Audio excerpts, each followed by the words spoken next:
I'm Brian Brush, and we're getting down to the brass tacks and hard facts of 2.5-inch smoothbore tip selection.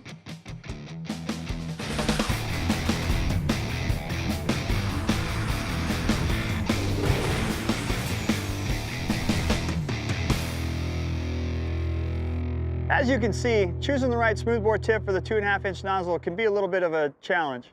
We have long tips, short tips, stack tips, and the play pipe. What we're going to discuss today is the variety of these options, the gallons per minute behind them, and the function of all these devices. So let's start with the play pipe. Designed in the 1890s by engineer John Freeman, the play pipe in this series of stack tips was more evaluative tool than it was a nozzle. When we look at the play pipe being designed nearly 125 years ago, it's hard to imagine this being an interior nozzle. You know, this was designed a good 70 to 80 years before the fire service transitioned to the inside. It's bulky, it's a great exterior firefighting nozzle, but it doesn't function well on the inside. When we also evaluate it from the series of stack tips, we have a 1-inch, 1.125, and 1.25. The 1-inch tip flows 210 gallons per minute at a 50 psi operating pressure. When we talk about that 210 gallons per minute and we compare that to today's 1.75-inch attack lines, we're really not gaining much by stepping up to the bigger line with this tip.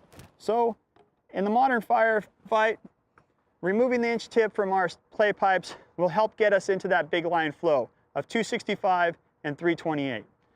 So the bulk of the play pipe and the reduction in the stack, we naturally evolved to the Indy stack. The Indy stack has a more compact attack package with the shutoff, and now we are in a condensed nozzle stack of the 1.25-inch tip with the 328 gallons per minute and the 1.125 tip at 265 gallons per minute. Now, going from 265 up to 328 is a selection of tip.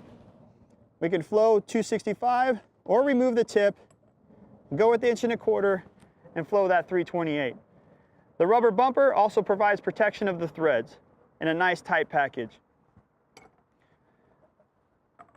The next evolution is the 1 3/16. What the 1 3/16 does is in that orifice size, it splits the difference between the 1.125 and the 1.25. The 1 3/16 provides the option to adjust our volume through tip pressure rather than tip selection as we do with the Indy stack. This gives you the option to flow the 1 3/16 at a 40 psi nozzle operating pressure, which gives us a flow of about 265 gallons per minute. If we flow the nozzle at 50 psi, the optimum pressure for our smoothbore nozzle, we're going to receive 296 gallons per minute. And if we increase the operating pressure of this nozzle up to 60 psi, we'll be delivering 325 gallons per minute. So the choice is yours. Long tip, short tip, stack tip, play pipe, something that is 125 years old, but it really comes down to volume selection through tip pressure or volume selection through tip selection.